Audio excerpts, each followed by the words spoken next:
the first rowdy. ఇక్కడ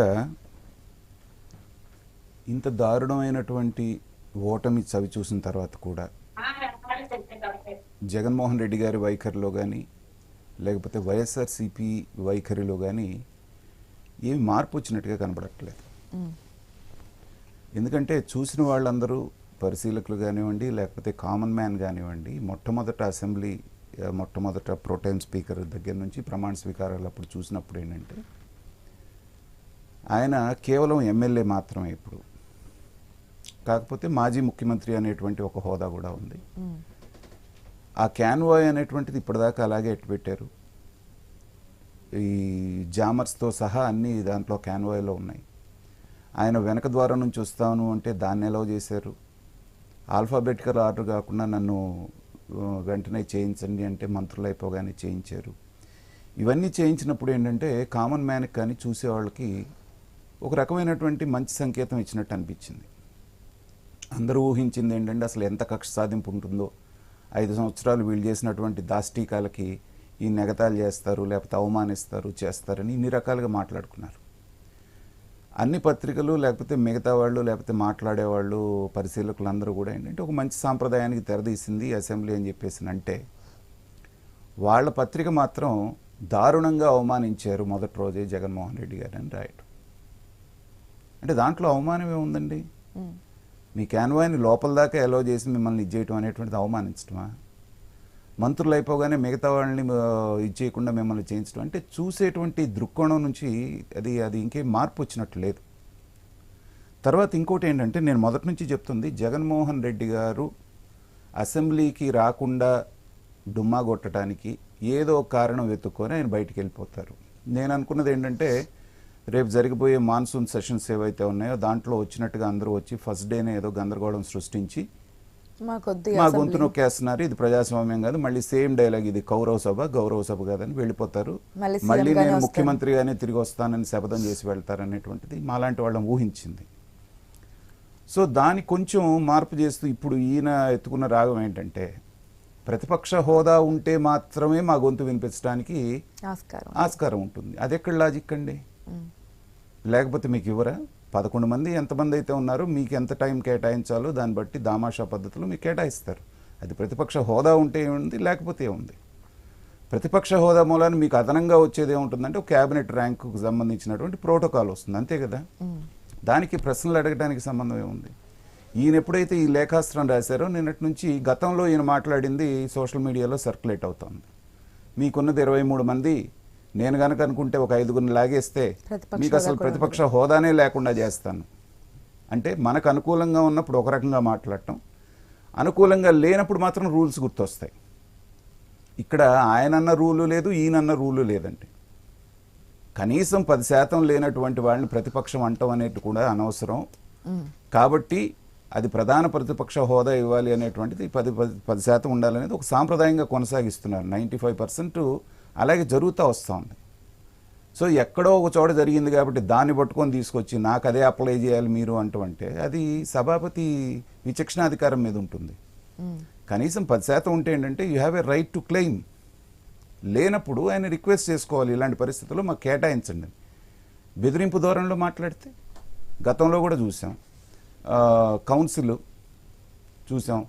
ఈయనకి అనుకూలంగా ఉన్నంతసేపు కౌన్సిల్ మంచిది. ఆ బిల్లు ఏదైతే ఉందో 3 రాజధానుల బిల్లును తీసుకొచ్చి వాళ్ళు సెలెక్ట్ కమిటీకి పంపిస్తే అది అనవసరం, దాన్ని పీకేస్తున్నాను అన్నాడు. అయిపోయింది కథ. అయిపోయిన తర్వాత అవసరం అయిపోయిన తర్వాత మళ్ళీ ఇది లేదు మంచిదని చెప్పి మళ్ళీ దాంట్లో ఎమ్మెల్సీలని ఎన్నిక చేసుకున్నారు. అంటే తనకు అనుకూలంగా ఏది ఉంటే దాన్ని మాట మార్చడం అనేటువంటిది మనం చూస్తూ ఉన్నాం. తర్వాత ఇంకోటి ఆయన లెటర్లో మెన్షన్ చేసింది ఏంటంటే ఆయన పాత్రుడు నన్ను చంపేస్తానన్నాడు. దానికి కూడా ఒక క్లారిఫికేషన్ ఇవ్వాలండి. అంటే నాకున్నటువంటి పరిమిత పరిజ్ఞానంతో ఆలోచిస్తే ఆ వీడియో నేను కూడా చూశాను. దాంట్లో ఒక పెద్ద ఆయన అంటున్నాడు ఆ మాట ఎవరితోటి, అయ్యన పాత్ర గారితో, ఆయన ఓడిపోయాడే కానీ చచ్చిపోలేదు అనేది. చచ్చిపోవటం అనేటువంటి ఏంటంటే ఏ కాంటెస్ట్ అంటే ఇది రాజకీయంగా అనేటువంటిది మనం తీసుకోవాలి. ఎందుకంటే జగన్మోహన్ రెడ్డి గారికి సీట్ల పరంగా 11% వచ్చినా ఇంకా 11 సీట్లు వచ్చినా 40% ఓట్లు ఇంకా ఆయనకు ఉన్నాయి. పెద్ద ఆయన ఉద్దేశం ఏంటంటే ఇంకా బలంగా ఉన్నాడు రా నాయన, ఆయన ఏదో ఓడిపోయాడు అనుకుంటున్నారు మీరు. ఏ 10% 15% వస్తే చచ్చిపోయినట్టు రాజకీయంగా, 40% ఉన్నాయంటే ఇంకా బలంగా ఉన్నాడు అని చెప్పడం అనేటువంటిది అక్కడ సందర్భాన్ని బట్టి నాకు అనిపించింది. ఎందుకంటే చంపాలనే వాళ్ళు అంత కూల్గా ప్రశాంతంగా మాట్లాడుకోరు, వేరే విధంగా ఉంటుంది. దాన్ని తీసుకొని వచ్చేసి సోషల్ మీడియాలో రకరకాలుగా దాన్ని ఇది చేశారనుకోండి, ఆ రాగం జగన్మోహన్ రెడ్డి గారు అందుకొని దాన్ని లెటర్లో మెన్షన్ చేయడం అనేది అది చాలా అంటే స్థాయికి తగ్గట్టుగా లేదనిపిస్తుంది. ఎందుకంటే మీరేం సాధారణమైనటువంటి వ్యక్తి కాదు. 151 సీట్లు, ఇవాళ 11 వచ్చి ఉండొచ్చు, చాలా బలమైన నాయకుడు. మీ స్థాయిని మీరే తగ్గించుకుంటున్నారేమో అనిపిస్తుంది.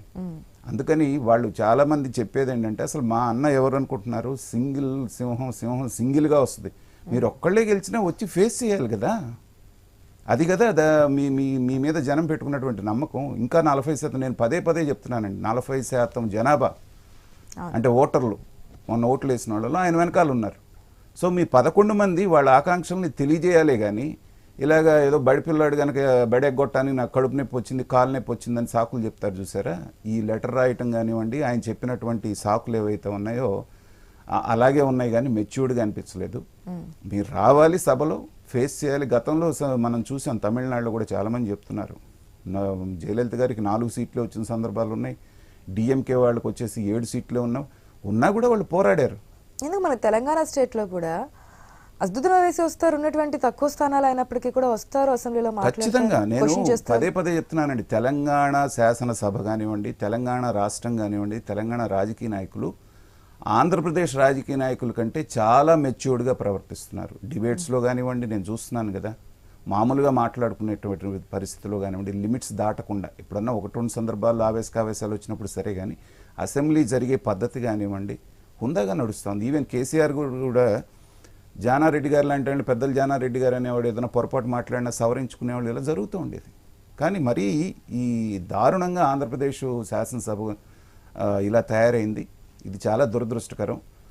మనలాంటి వాళ్ళు అందరం కోరుకోవాల్సింది ఏంటంటే, అసలు ప్రజాస్వామ్యంలోనే బలమైన అధికార పక్షం ఉండాలి. కనీసం 2/3 మెజారిటీ ఉంటే ఏంటంటే వాళ్ళు తీసుకోవాల్సినటువంటి నిర్ణయాలు తీసుకోవడానికి అవకాశం ఉంటుంది. ఎట్ ద సేమ్ టైం 1/3 ప్రతిపక్షం ఉండాలి. దురదృష్టవశాత్తు గత సభలో అది లేదు, ఈ సభలో కూడా అది లేకుండా పోయింది. కాబట్టి ఇవి ఒంటెత్తు పోకళ్ళు, ఒకళ్ళనొకళ్ళు సాధించుకోవటం, బల ప్రదర్శన, బుల్డోజింగ్ అనేటువంటిది దానికి ఆస్కారం ఇస్తుంది. కనీసం ఈ గవర్నమెంట్లోనే జరగకుండా ఉండాలని ఆశిద్దాం. లక్ష్మణ్ రావు గారు ఫోన్ లైన్ సిద్ధంగా ఉన్నారు. లక్ష్మణ్ రావు గారు, గుడ్ మార్నింగ్.